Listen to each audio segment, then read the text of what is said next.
Hello there guys and welcome back to the channel. So, the final class, the class that I personally deemed to be the strongest in the game right now, Mystic, top 10. So, before we get to the rankings, well first let's take a look at the old ones and then we're gonna get the mandatory disclaimers. So previously I ranked Chavez as the best Mystic in the game, Kosala is 2nd, Jager as 3rd, Sassy is 4th, Tiger as 5th, 6th would be Werewolf by Night, 7th Longshot, 8th the Hood, 9th the Absorbing Man, and 10th Dr. Doom.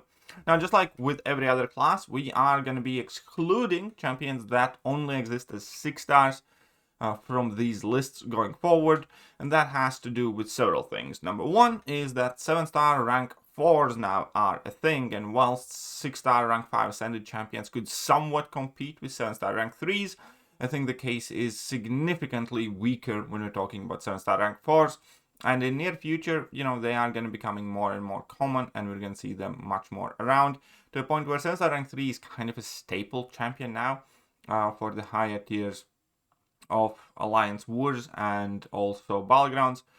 That is not to say that 6-star rank 5 ascended champions do not have a place in the game. They absolutely do. You can still do just about everything in the game with them. And even right now, still at this point, 6-star rank 5 ascended champions, you know, are frequently seen in Battlegrounds decks in competitive scenarios. So, they still definitely do have an impact, and you should absolutely still rank up 6 stars that are kind of like the staples of the game, which will be covered in a separate video as well. But that is to say that they are removed from these lists primarily because people use these lists to determine which champions are the ones that get the rarest resources, the chase materials, so on and so forth. And that exists purely in the realm of 7 stars right now, because that's where the tier 4 alphas are getting used, that's where the 7-star rank 4 materials are going to get used, 7-star awakening gems, 7-star 6 stones, those are the rarest sought after chase resources. And that's where we're going to be going. Also, these rankings do not exist in a vacuum based on, you know, what abilities this champion has on a paper or how fast this champion can do a Winter Soldier fight or anything like that. These rankings effectively reflect the champions that you use and rely on when losing matters. Primarily Alliance War, Battlegrounds, but also all sorts of different challenge type content that Kabam throws at us pending the requirements. So these would be the champions that are most effective, the ones that people go to when going gets tough, again, when losing matters across the entire game. That is not to say that some other champions will not be better for specific game modes, so on and so forth. Ultimately, this is still a mixture of my own personal thoughts and opinions together with the game relevance and trends. And we're talking about the Mystic class. The entire reason why I placed Mystic on top of the class rankings list is because they just have a huge amount of extremely powerful champions.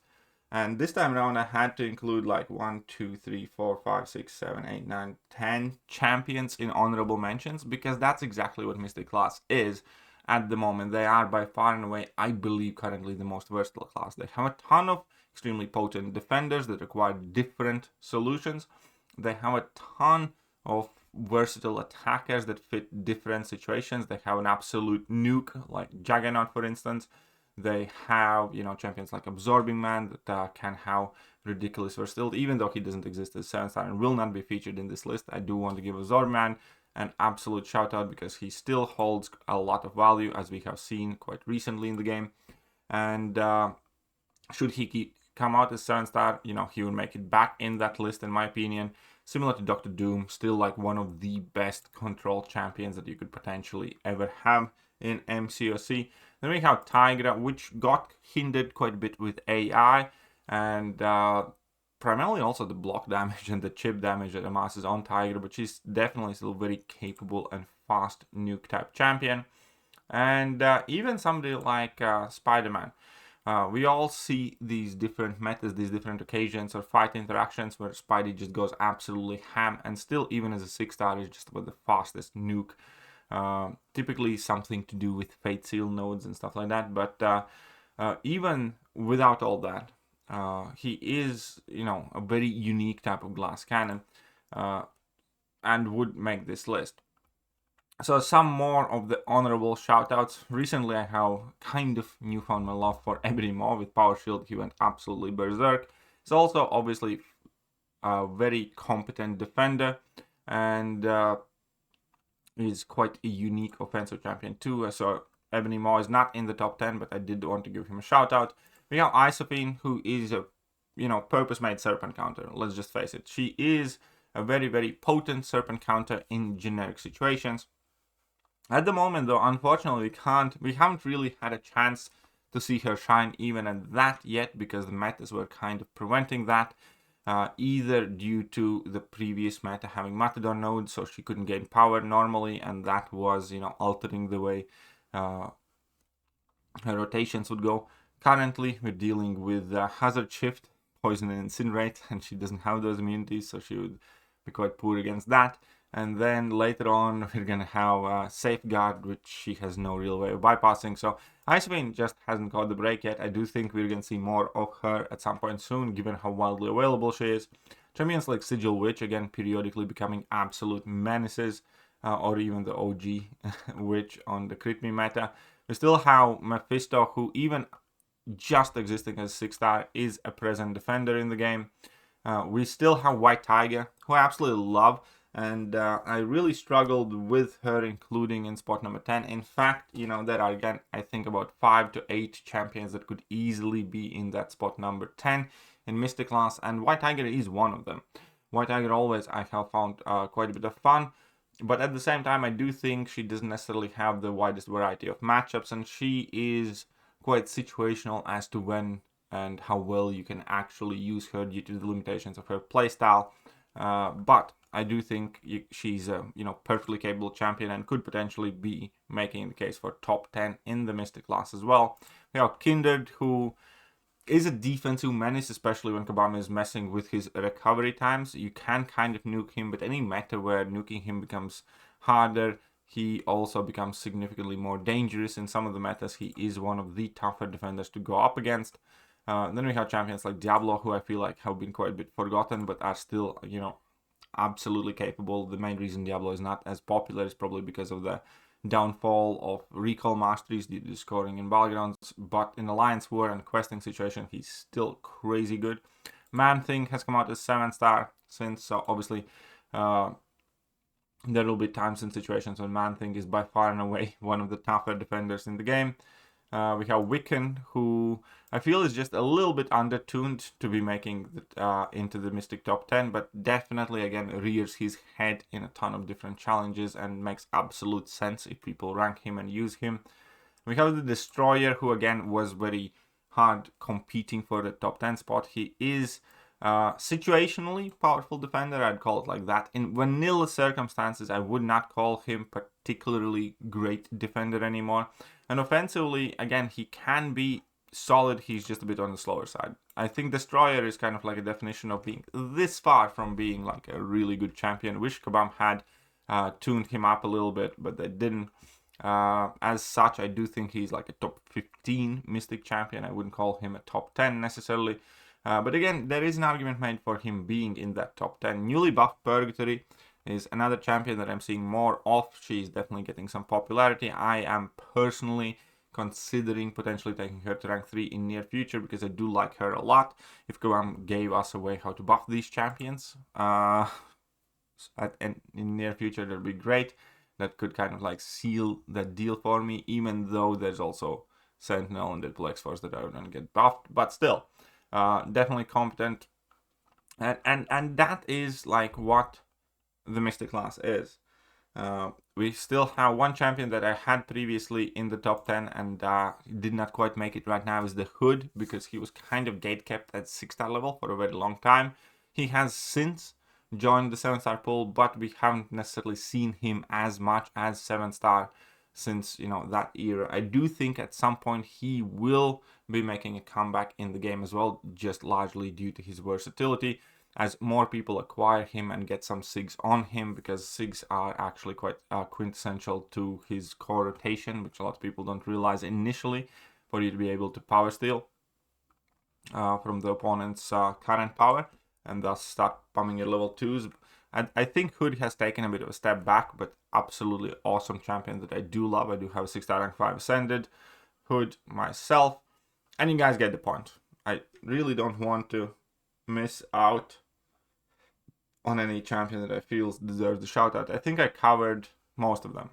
So let's move on to spot number 10. And spot number 10 I'm currently giving to Spiral. Spot number 10. Now, I do believe she could move either up or down. Now, I do have my concerns over her speed and damage output. At the same time, I do think that we cannot necessarily judge her too well at the moment, because she was bugged for a very long time where opponents just randomly started blocking her special attack midway through. Throughout all of that, she does have quite a bit of utility in between being able to deal with shock, incinerate, and poison debuffs, thus being also like one of the hazard shift options, being a pretty much purpose-made serpent counter and countering serpent extremely well. That is awesome. Being immune to falter is much more useful than a lot of people realize. In order to prove that point, I just need to take a look at the gauntlet. The last gauntlet, the challenge mode. What Kabam likes us do, they like adding the falter and miss pretty much everywhere. So we have Jabari Panther that utilize some falter. We have Cassie Lang where we had miss mechanics as well. She wouldn't counter that, but still. Then I believe we had North Star where abilities to bypass miss would be quite useful as well. Not necessarily falter strictly, but. And then we have Prowler where falter plays a role, and you do see miss mechanics and falter just about on every corner, and there are very few champions that are immune. That was a spoiler. That rely on falter to function, and Kabam adds more of those nodes. So her being immune to falter alongside very, very few champions does already add her quite a bit of utility. She does have fairly specific playstyle with a new mechanic where you have to hold block and swipe up, which does take some getting used to, which is all the more reason why I am as impressed as I am with the fact that she already has made it in the metagame, and more people are using her. Therefore, they definitely have found it worth to be practicing with her.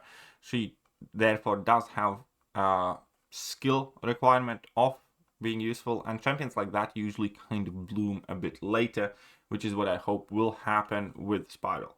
Again, I would absolutely not be mad if you placed Ebony Moore, Purgatory, or Hood, or White Tiger, or Destroyer instead of Spiral for spot number 10. But out of all the champions mentioned, I do think Spiral has been the more impressive and more present, especially considering all the handicaps that she's facing for like a quick start. And we're going to see how well she ends up incorporating in the game going forward. Maybe she's going to move out to top 10, but quite potentially she will end up climbing even further, because she is a fairly unique champion sporting, again, very rare immunity and a very unique playstyle. Go on, spot number 9. I'm going to give it Longshot. Longshot, again, this is going to be a testament of why Mystic class is moving up in the world, because quite a few champions that previously were higher just kind of slid down just because newer and more powerful champions either got added or got buffed. And unlike many other classes where we had a ton of champions from the bottom of the list moving up, when we excluded the 6 stars, for instance, like Cosmic class, like Skill class, so on and so forth, where most of the top of the class, got excluded because they're not out as 7 stars. Therefore, by default, a lot of champions moved up. In Mystic class, it's kind of other way around. They already had most of the top Mystics as 7 stars, and now they got more help up there on top. So definitely, I think Mystic class has beefed up quite significantly. And Longshot's another example of that. Longshot has been in the game as 7-star for a bit now. He's still not in the base pool though, so he is quite rare. He's one of the Omega Days champions. But it is undeniable that Longshot does poses a defensive threat to begin with.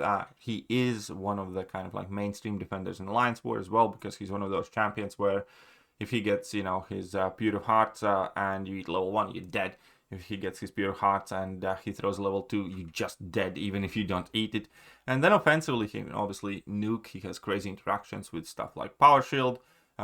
So he's quite versatile. I don't think he's quite up there at, you know, the toughness and nuke scale of the champions in the grand totality, but under the right circumstances, he is one of the most impressive champions in the game. And overall, in a generic situation, he's also perfectly serviceable. So I do think that Longshot deserves his spot number 9. We do see him frequently, and he is a bit of a unique character.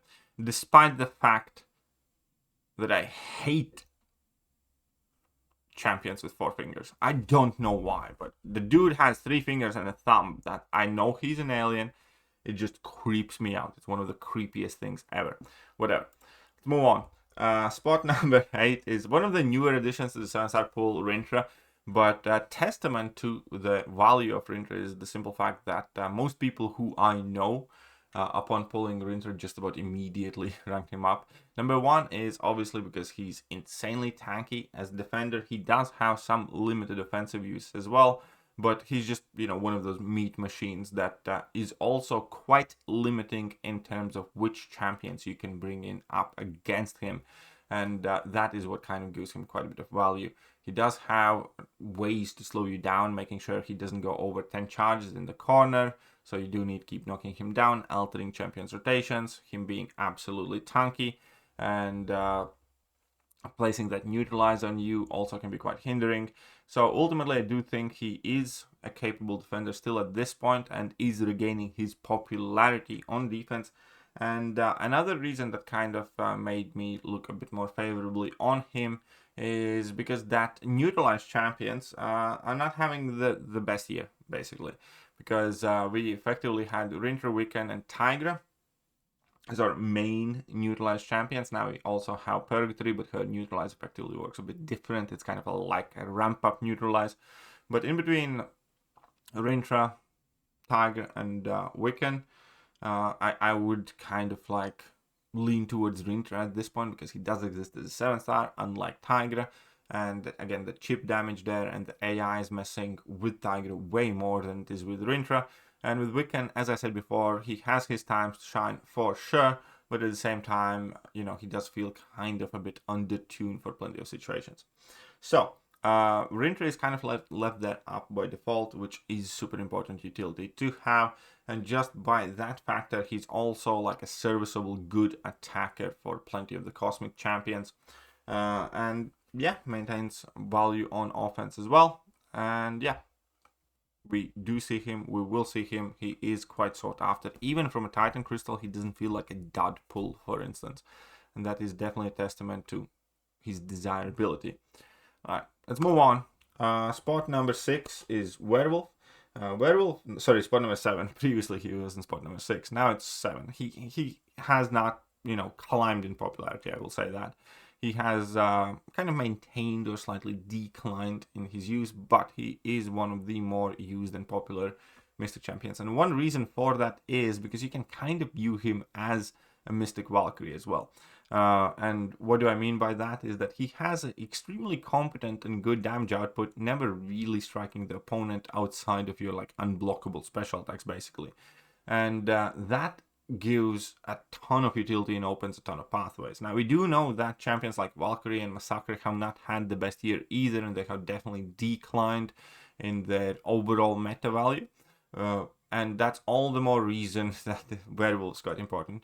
And a pure example of how useful and versatile that is the fact that right now, Werewolf, without any direct immunity to the hazard shift, is still functioning fine, and you can use him offensively because you primarily strike the opponent's block. Yes, you do reduce the poison duration by 90%. You take a little bit of damage from that, but it's nothing major. And then, you know, during incinerate phases, you can just strike the opponent's block, then go for the level 2, and after that, just about nuke anybody down. On top of everything else, Werewolf has kind of a hidden trump card, which I personally am not the massive fan of, but the fact of the matter is that 1 week a month, Werewolf is worth it just about every time. When the full moon is active, according to Kabam, Werewolf transforms into a level 2 nuke champion, which has significantly, you know, more value, because now on top of him having quite a bit of versatility, access to a ton of, you know, rupture damage, burst damage, ability to inflict that damage through block, and gaining power without having to strike the opponent via his howls, all that stuff gets combined with him being effectively a nuki type of champion. And that's amazing. Without that, he's a level 1, level 2 rotation type of champion, and that's significantly more common and not as valuable. Still good, still has plenty to offer, but that 1 week when the full moon's active, he kind of goes Super Saiyan, and it shows a lot. Then the rest of the 3 weeks of the month, you can either bench him or you can accept him as he is. He's still a very, very good champion, just not as great. Now, I personally do not enjoy checking and following whether full moon's in or not and stuff like that, but it is what it is. Additionally, obviously, when the full moon's out, he does become a more dangerous defender because he does reach his 10 charges quicker and by extension, goes unstoppable, unblockable, triggers his regeneration, inflicts more potent raptures, and just is a bigger headache type of guy. Overall, I must say that defensively, he's not necessarily the biggest threat. He's significantly easier to deal with than Mystic, juggernauts on defense like Mangogs and Man-Things and Sasquatches and Rintress. But, he still holds at the very least kind of like bottom medium tier defensive value, because if you do end up, getting clipped by special one, you're gonna get the raptures. Even if you try to parry him, you can get raptures on you that will deal some damage to you. And then if you do not close out the fight quickly enough, he's gonna start going unstoppable and you can get wrecked. With a good counter, he's not much of a threat, though, unlike some of the top defenders in the game. So here we are. I do overall believe him still to be the 7th best champion. But now we're going to talk about one of the newer additions. This is also a Summoner Choice Vote champion. I'm going to be honest, initially I wasn't overall too impressed or too happy with Chhatra. She seemed to be lacking quite a bit, but that is by design because she does hold a lot of value in kind of her uniqueness, you could say. So obviously she does have Atrophy, which is the most non-intrusive buff control that we have. And let me explain what I mean by that. Atrophy effectively reduces the duration of buffs quite significantly. Therefore, opponents' unstoppables go away quicker and furies and stuff like that. The reason why it is on the one side one of the weaker buff control options, but on the other side the strongest one, is the fact that it doesn't interfere with any immunities or any other nodes that might punish you for nullifying and stuff like that. Now, there is a time and place for neutralize, nullify, fate seal, stagger. All of those things are unique, and many of them are arguably stronger and better than Atrophy. At the same time, we do see a lot more immunities to nullify, fate seal, and stagger. We do see a lot more, increased ability accuracies when neutralize can fail and stuff like that. The Atrophy kind of bypasses all of that, and that holds value in itself. It might not necessarily be your go-to option for power control, but it will often be the only one that actually works. That holds quite a bit of value. Now, on top of all of that, obviously she does have quite a unique method of power control, where she's power stealing, where she steals quite a bit of opponent power, therefore can spam her own special attacks, and it's perfectly functional in matchups where opponents do not have many, if any, buffs. And perhaps most importantly is the way she deals damage. It is unique. Nothing's immune to astral eggs, and that is always valuable. We all know in terms of, we all know, like for instance, Nova Flames, how dominant they were for how long, and that was Human Torch's power. Nothing was immune to it. And now, nothing's really immune to this, or hardly anything. Heavy attack, 1 second. She'll do. Yeah, she does have a fairly unique playstyle. She's not, the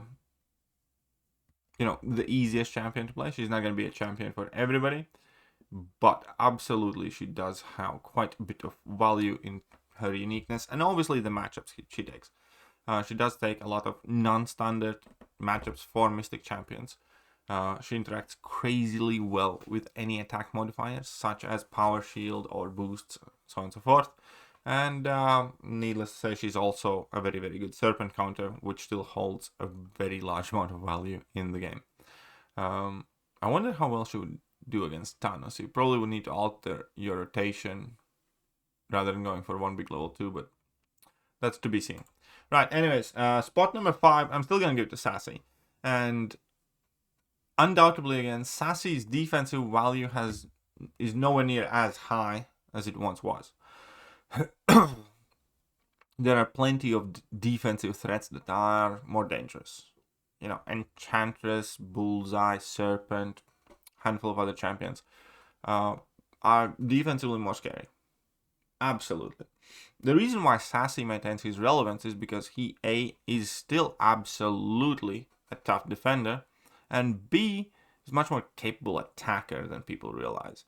In between his special spam, in between his damage mitigation throughout the fight, building up his rage charges, in between his access to raptures,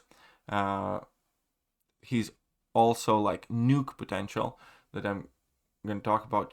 He is one of those champions that is a defender and very capable offensively, and we do not have that a lot in the game. Most potent defenders typically are quite trash in a short form content on attack, like Battlegrounds, for instance. Let's face it, Bullseye is a slow attacker. Even if his utility is perfect for a fight, he's going to take a while to get that fight down. Serpent, Battlegrounds line fights, is fairly slow. Enchantress is borderline useless in Battlegrounds type fights. Korg, borderline useless. Atuma, if the matchup's perfect and if the AI works out, he's alright. And if there are some nodes maybe helping him, he's going to be solid. But in general, he's just too slow for BGs and stuff like that. And Sassy isn't. And you can get very reliable results out of him. His weakness as a champion, still by far, his biggest weakness is the unpredictability, the randomness of when he enters Wrath of Tanrak, because that can screw out the fights. But assuming you enter at somewhere around the time that you should, and you do not have to build to like 10 charges or 11, you're going to be doing very, very well in that fight. And the reason why he works as well also is part of his Awakened ability, where you do or Wrath of Tanrak ability, where you do power drain the opponent when they reach 3 bars. And that means that gives you opening to go for another full combo, to go for a relic, to go for another full combo into another like level 2. And you can just go for a safe nuke, and if you feel like it is going to be short or you don't quite make it, only thing you have to do, you can still throw that level 1 to power drain them a little bit, or you can just stop, before you kind of commit to the next special attack, and then rinse and repeat. Sasquatch still, I think, absolutely deserves spot number 5. And going on spot number 4, again, another demotion, that's going to be Juggy. And I wish, Juggy is like my favorite champion in the game. I'm still pissed off at what Kabam did to him. But let's face it, Jagger is offensively insane whenever he works. Like, if there is a meta that doesn't stop him, it typically is a top 3 Battlegrounds attacker. And I just don't mean in terms of speed.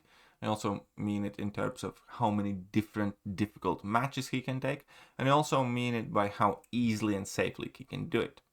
Because he's tanky, unlike most nukes. He has very straightforward playstyle that gives you room for a ton of openings due to his, unstoppable. So even when you lose an intercept, you're still going to be fine. You can take 1 hit, but you're going to breeze through the opponent. You can get guaranteed intercepts. And with Juggernaut Relic, you can even heal back any chip damage that you take. He is one of those champions where if opponent drafts Juggernaut, and if you can't completely shut him out, which is quite hard, you just kind of know you're going to lose that round. Like, you draft a Korg thinking he's quite a good defender, opponent drafts a Juggernaut, you know that Korg's going down in like 35 seconds, 40 seconds max. You place down Enchantress, opponent has Juggernaut, unless he gets very unlucky that Enchantress is going to get nuked down in like 30 seconds. And that's very hard to deal with. And that holds a ton of value and earns a lot of respect from me. On top of that, he's also like one of the best questing champions in casual situations. Again, just by the nature of how easy and safe it is to use him and how fast he is. And obviously he does have fair bits of utility for as and when you need him. But the reason why I don't think he will ever be higher on this list, unfortunately, regardless of how much it breaks my heart, is just the simple fact that he gets switched off by a simple debuff. And there are plenty of ways to stop him, and there will be plenty of times when he doesn't work. He's still a champion I recommend everybody rank up, but you know, whenever people ask me like who would I rank, and for instance, I always need to specify like who would I rank up right now for like this season, this meta, or in general. And the reason for that is if Juggernaut works, rank him up. He's like one of the best champions in the game. If he doesn't, you know, you might as well wait a month and rank him up later. And overall, zero regrets ranking him up. Whenever I do get to use him, I am having an absolute blast. Whenever my opponents draft him, I do not like that because he's just too fast and dangerous. And that's where we are at with Juggernaut. Whenever he is functional, he is, I would argue, top 3 attacker in Battlegrounds, if not the best. But I wouldn't call him overall the best Battlegrounds attacker just because there will be plenty of times where he doesn't work. And that's Juggernaut. I love the champion. Has significant limitations. Spot number 3 is actually a little bit of a demotion, Kosala. And Kosala is one of the best Mystic champions. You know, there's an argument for her also going all the way up to the first, in my opinion, because she is often one of the better Serpent counters. Her value, I believe, will be increased by the simple fact that she's also going to be a solid Thanos counter. Not the best, but, you know, solid. And she's great. She's quite versatile. She has quite unique effects. Good immunities, increased ability accuracy is always useful. You know, access to a fairly powerful nullify, especially if you upkeep her blessings. And then she can block unblockables, which in itself, you know, is quite rare for the meta champions. You can manipulate opponents' AI, therefore fights with her often feel quite natural. And yeah, you do have access to the Soul Barb, which is quite useful and rare still in the game.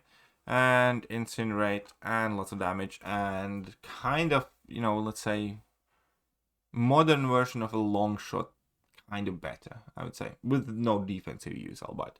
But yeah, she's similar to Longshot, and not just because she relies on Incinerate damage, but also has access to secondary damage, but also because, you know, she has increased ability accuracy, because, you know, there's plenty of nullification power in there. But she just works better. Let's face it. She's more for the current problems. She does a large amount of fights in significant amount of matters. That said, she has recently went through quite a bit of time when Kabam kind of was picking on her.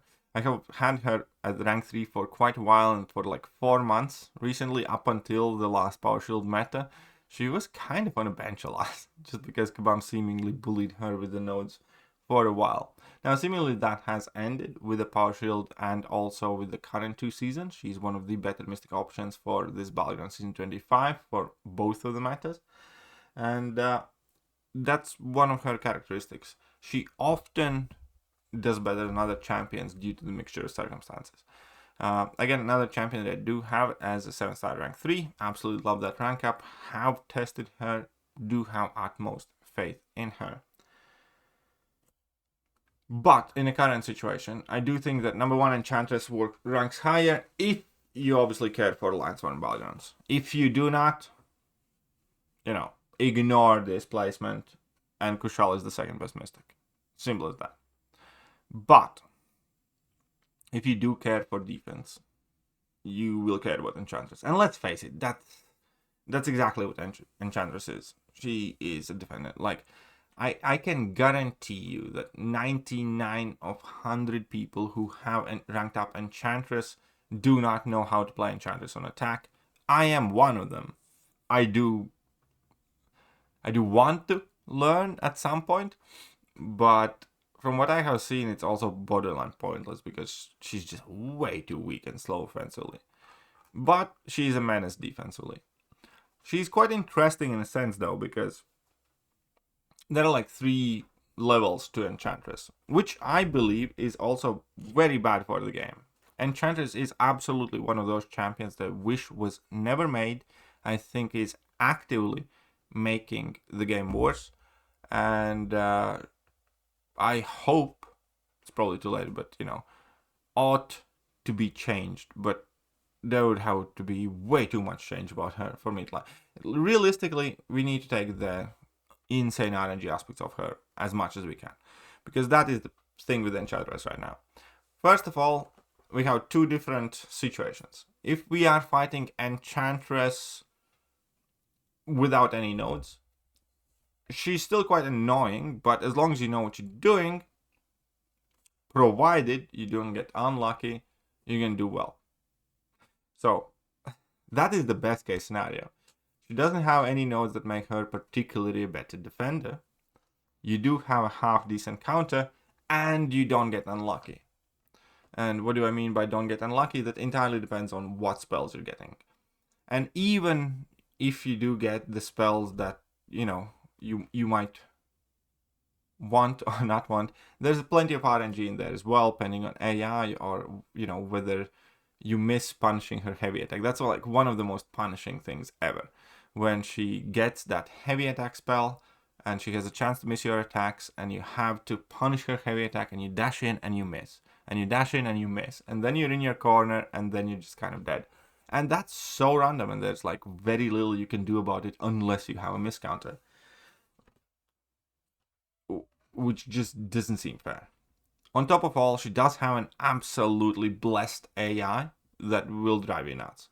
If she's gonna get the orange spells and you need to get an intercept to remove them, at times it just isn't happening.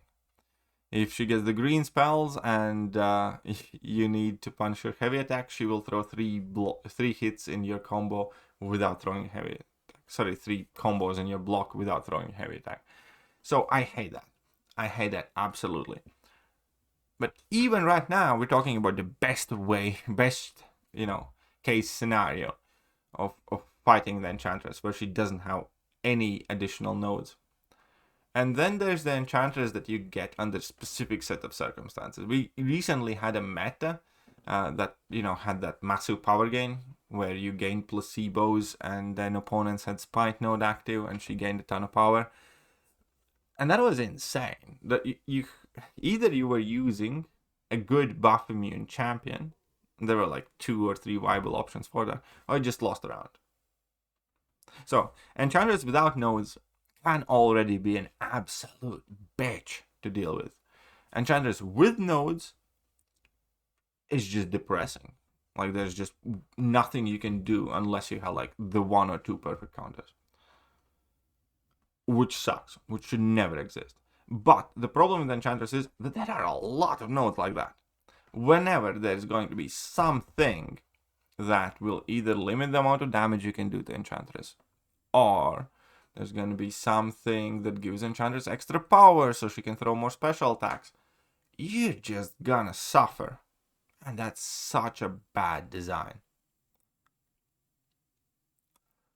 And then there's the only reason why Enchantress is not the most and the biggest menace in the game defensively on regular basis, is that there are the times when you get, half decent RNG in what spells Enchantress gets, and the fight goes your way, and you can nuke her in 30-40 seconds with like Silk or Juggernaut or a handful of other champions.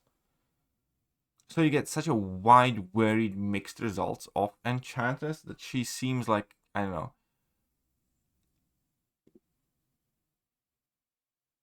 she seems like she doesn't fit in this game, is the best way to put it.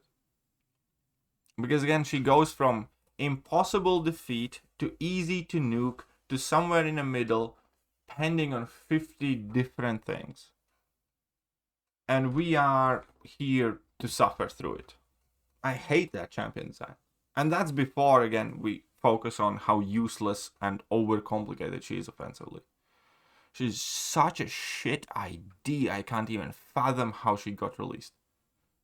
And her entire offensive kit, as it stands right now, is a complete waste of time. I can promise you, out of 10,000 people that have Enchantress ranked up, there are like 5 people who know how to use her offensively. And there's like 1 person who will actually try to do it on some irregular basis, if that. So, hate the design, hate the idea behind her, hate her impact on the game, but can't deny that she's a menace and she is one of the best Mystic champions in the game. And the top spot I still give to Chavez. Chavez, I think, is currently still a top 3, top 5 champion in the game without questions asked. I was absolutely genuinely surprised, at the time after I ranked up Chavez, how often she was one of the better options. The thing that really helps her kind of shine, she's a Mystic champion that doesn't rely on buffs, doesn't rely on debuffs, doesn't rely on nullify or any of that stuff. Still has one of the best ability control rates. She has crazy amount of damage and she just fits a ton of metas. In most case scenarios, when for instance Mystic champions or almost all Mystic champions don't work, she does. In any generic situation against a random opponent that doesn't have buffs, she's gonna have crazy good damage output anyways. If opponent will have buffs, she's gonna be even crazier for nuke. She does have solid amount of defensive value, and let's face it, Kabam loves messing with a ton of power gain, and as long as they do that, Chavez ought to be incredibly powerful. Also, then there are the little things, the fact that she can heal the chip damage, the fact that she can reduce opponents' fury potency, for instance, and make them hit 0 damage, basically. The fact that she can completely reverse their power gain extremely easily. The fact that she charges heavy attack in the middle of her combo and has an easy knockdown. The fact that she can spam borderline infinite level 1s if you need it, in between weaving them in with heavy attacks. There's just a lot that works. And she's, fairly simple champion once you get used to her, and her ability description is not overly long, but the applications of her abilities is what really matters. And she just works, again, like when you look at the top defenders, top champions in the game, she can do amazingly well. For instance, again, we had that incredibly awful Spite meta. With Chavez, you could just basically spam your heavy attacks and they will never throw a special attack. You can still do the same thing against some champions, like for instance Doctor Strange or Mangog or something, where you just spam heavy attacks and they never gain a power. It's quite fun. But she's kind of like the most and the least Mystic in a sense, where she doesn't really care that much if opponents do have buffs. She obviously gets somewhat stronger, but she feels like a Mystic that's tuned. If a Mystic Dispersion didn't exist and she had like no handicap, she kind of feels a bit leg up over just about most of the Mystic champions. And that might be a happy coincidence. Kabam might have, overcorrected her with that tune-up buff that they gave her. But I love it. She has been still by far my most used 7-star rank 3.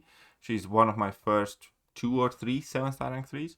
And I have 0 regrets about it. And it still surprises even me how often I end up using her and how often she's amazing for anything, you do.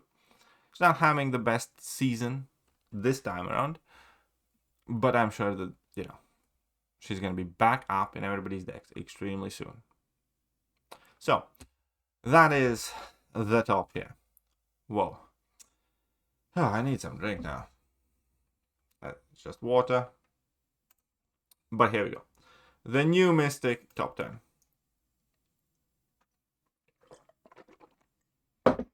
We have Chavez, Enchantress, Kosala, Jager, Sasquatch, Chhatra, Werewolf by Night, Ranger, Longshot, Spiral.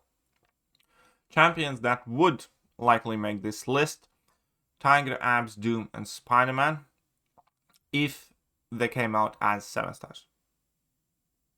I think any of those champions came out as 7 star right now, would land at the very least in spot number 10, possibly higher.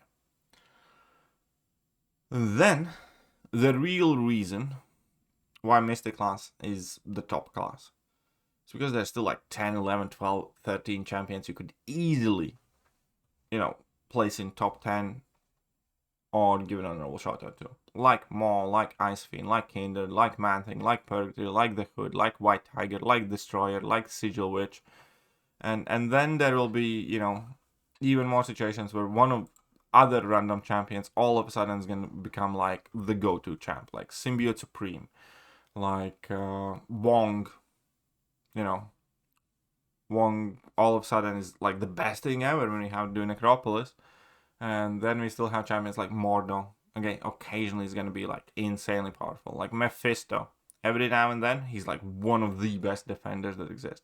Still have Mangog. We still have Kindred.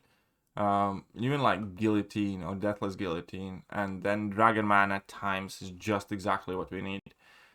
And I guess that's where we're at. Where even the Mystic champions that are on the bottom half towards the bottom of the class rankings still often are useful. So yeah, there we go. That's what I think. And, I didn't even talk about Mystic Dispersion too much, which is busted compared to all the other class masters. Right. Let me know what you guys think, and I'm gonna catch you soon. Bye-bye. Hello there, guys, and welcome back to the channel. So we have all the information about the